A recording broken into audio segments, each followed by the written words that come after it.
بسم الله الرحمن الرحيم والصلاة والسلام على سيدنا رسول الله. احنا طبعا النهارده ان شاء الله بنتكلم عن التلقيح الاصطناعي وفوائد التلقيح الاصطناعي. طبعا كل سياسة الدولة حاليا شغالة على موضوع تحسين السلالات، وتحسين السلالة طبعا مش هينفع غير بالتلقيح الاصطناعي. فالحمد لله احنا هنا في مركز صبلوط شغالين مركز اول على مستوى المحافظة في عملية التلقيح الاصطناعي بفضل الله. عندنا دكاترة على كفاءة عالية في موضوع التلقيح الاصطناعي. فجت حالة قدامنا كده ان شاء الله، فحبينا نوريها لكم ازاي احنا بنعمل تلقيح اصطناعي وايه فايدة التلقيح الاصطناعي بالنسبة للحيوان. يعني اولا بيريحنا من حاجات كتيرة، في امراض بتنتقل عن طريق الطريق التناسلي، يعني عن طريق بين الحيوانات وبعضها، فده بيحمينا من الامراض، انتقال الامراض اللي هي المشتركة بين الحيوانات. تاني حاجة السلالة نفسها بتبقى انتاجية عالية، وسلالة منتقاة من طلوقة معينة بصفات معينة، بتدينا نتاج كويس سواء كان يتربى لحم او ينتج البان. فطبعا الحالة اللي قدامنا دي بقرة هولشتاين، حاجة كده يعني تستاهل ان هي تتلقح تلقيح اصطناعي، وان شاء الله هنوريكم برضو في نتاج عنده في نفس البيت ديت متلقح برضو عن طريق طبيب الوحدة الدكتور انور حكيم. ازاي احنا بنعمل التلقيح الاصطناعي؟ طبعا احنا عندنا الترمس النيتروجين ديت، ده ترمس بيحفظ القصيبات، ده ترمس في مادة النيتروجين السائل اللي بيحفظ القصيبات زي ما انتم شايفين كده. دي بتبقى 76 تحت الصفر تقريبا يعني، ودي القصيبات بتبقى متحملة داخل الحامل ديت. دي القصيبات في منها هولشتاين وفي منها براون. دول هولشتاين اللي احنا معانا، دول هولشتاين. مرات بتجينا براون للاداره، ومرات بيجي فريزيان حسب الكميه اللي احنا بتجينا. فاحنا بنسحب الحامل ديت اللي هو محمل بالقصيبات ومحفوظ داخل النيتروجين السائل، وبناخد قصيبه. اتفضل يا دكتور انو، امسك قصيبه منهم كده.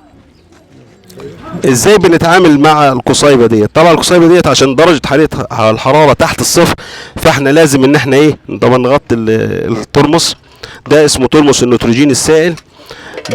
بناخده القصيبه حاجه من الاثنين.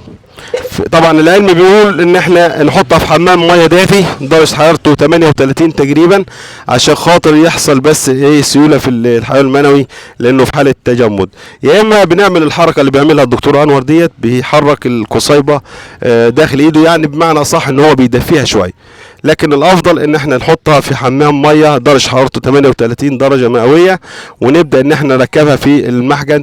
ده المحجن اللي هو الخاص بالتلقيح الاصطناعي، ده تورنسيل. ده يعني ضد الصدى، حاجه ستانلس بنركب فيها القصيبه، بس بناخد طرف القصيبه كده. نتفرج الدكتور انور شغال. بندخل القصيبه داخل المحجن زي ما انتم شايفين كده، بنركبها جوه المحجن، وبناخد الطرف بتاعها. طبعا طرفها مسدود لان هو مضغوط ضغط عشان ما تفضاش مننا القصيبه ديت، فبيبقى الطرف بتاعها مضغوط. بنقطع بمقص كده او اي مشرط حاد، بحيث ان ما يبقاش كده جاهزه كده للتلقيح. هنحط الشيز ديت عشان لما نضغط القصيبه ما تطلعش وتسيب المحجن وتبقى جوه الحيوان. فاحنا بنحط اللي هو الشيس البلاستيك ديت، بنركبه كده، هي جاهزه للتلقيح. طبعا الحيوان طبعا بيتفحص الاول. احنا هنفحصه ان شاء الله وهنشوف هل في التهابات او ما فيش التهابات. هنبدا نعرف هل عنق الرحم سليم، الرحم بطانه الرحم كويسه. فلازم الحيوان ده ان شاء الله يتفحص كويس، وهنعرف ان شاء الله ان كان ما فيش التهابات او حاجه هنبدا نلقح على طول، وهنشوف مع بعضنا الفحص هيبقى ازاي. اتفضل يا دكتور أنا.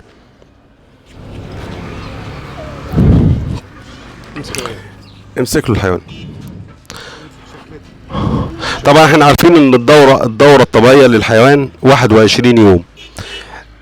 كل 21 يوم الحيوان بيدخل في دورة كده، نتأكد ان المبايض بتاعته كده شغالة. طالما الحيوان بيصرف كل 21 يوم، يبقى كده الدورة بتاعته 10/10 شغالة. الحيوان مثلا اتلقح كذا مرة ما مسكش، يبقى فيه مشكلة في الرحم نفسه او في عنق الرحم. لو الحيوان بيصرف كل 21 يوم في الدورة بتاعته منتظمة ومفيش ما مسكش من الطلوبة، اعرف ان الحيوان فيه مشكلة في الرحم او في عنق الرحم. كويس. اتفضل يا ورشاد، ورينا كده ان شاء الله. دخل المحجن. طبعا هو بيمسك عنق الرحم بايده، دكتور انور ماسك عنق الرحم بايده، بيمسكه ماسكه كويسه. طبعا ده نتيجه خبره كبيره من كتر الشغل والتدريب عليه. بيمسك عنق الرحم بايده وبيدخل المحجن. في دكاترة بتحط بتعمل حجن خارج عند عنق الرحم يعني، وفي دكاترة بتدخل المحجن لحد بطانة الرحم جوه بعد بيعدي السيرفكس او بيعدي عنق الرحم، وده بيبقى الاضمن طبعا. لكن هو سواء كان بره عنق الرحم او داخل الرحم ان شاء الله بيحصل اخصاب يعني.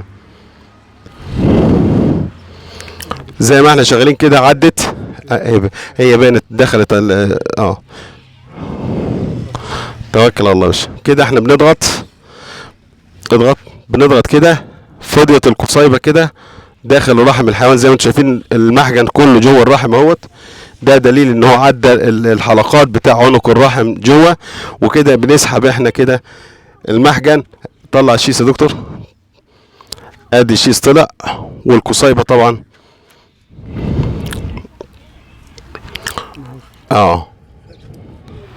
تمام. فين هي القصيبة فاضية؟ وادي القصيبة اهي فضيت واتضغطت، والجطمه الاخيره اللي كانت تحت ديت بدات تفوق اهي كده ان ايه فضيت داخل الرحم بتاع الحيوان. طبعا كده زي ما قلنا احنا ايه عمليه التلقيح كده انتهت، وده الشغل الصح اللي الدوله بدات تتجه ليه ان شاء الله في الفتره اللي جايه عشان تحسين السلالات يعني. فان شاء الله نشوف النتائج اللي عندنا من التلقيح قبل كده ان شاء الله هنفرجه لكم، وهنشوف ان شاء الله ونشوف الدنيا ماشيه ازاي.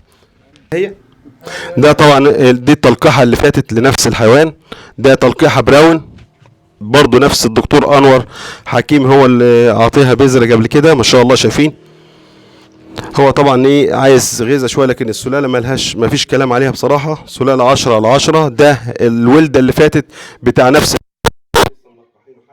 هم لما لقوا السلاله طالعه كويسه، فبصراحه شغل عالي بصراحه. الله ينور يا دكتور انور على الشغل ده بصراحه. ادي دي السلاله زي ما انتم شايفين العجل طالع ازاي، شايفين الخشب بتاعه. عشان كده احنا بنشجع التلقيح الاصطناعي، وبندعو الناس كلها ان هم يتواصلوا مع الوحدات البيطريه. كل الوحدات حاليا دلوقتي فيها تلقيح اصطناعي على مستوى الجمهوريه مش في المنيا بس، وان شاء الله يعني يحصل تحسين للسلالات ويزود الانتاج الحيوان. لان طبعا ده زي ما قلنا ده عمليه اقتصاديه، انا بربي حيوان عشان اصرف على البيت، مش هربي حيوان عشان ادفع من البيت ليه تاني. فندعو الناس كلها ان شاء الله ان يتواصل مع الوحدات وتبقى